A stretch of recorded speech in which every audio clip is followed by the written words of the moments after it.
Shuitou village is located in the mountains north of Guiyang city, and it's home to the Bouyei people. As an ethnic group, they're the 11th largest of the 56 ethnicities of China, and one of the things they are well known for is liquor making. This woman, despite her age, still gets up early every morning, and with her daughter, begins preparing to start the brewing process. The first step is making the fire.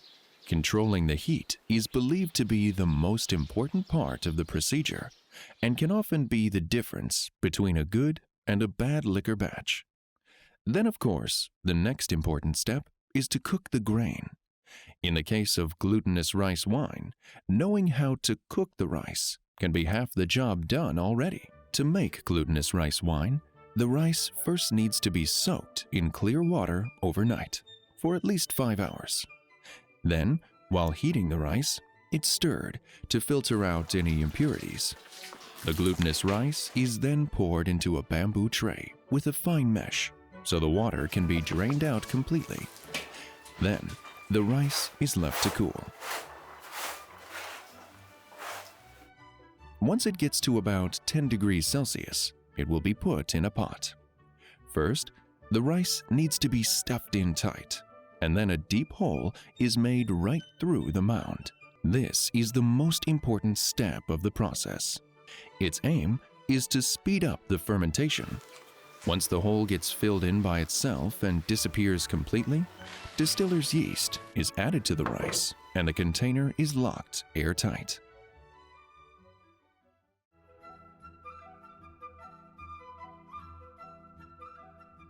The glutinous rice is fully fermented when it thickens and becomes foamy.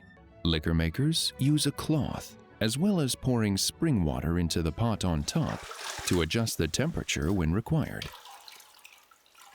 A pipe is connected to the bottom of the steamer to allow the liquor to flow into a container. As it heats up, the liquor gradually begins to flow out and fill up the jug. The glutinous rice wine is now ready. The process perhaps looks simpler than it is, at least for the liquor makers, that is. Not only is it considered good for the kidneys and stomach, but in traditional folklore, the liquor also has an almost spiritual value. For the Bouyei people, drinking it is a way of life, and when visitors arrive, no hospitality is complete without some traditional Bouyei liquor.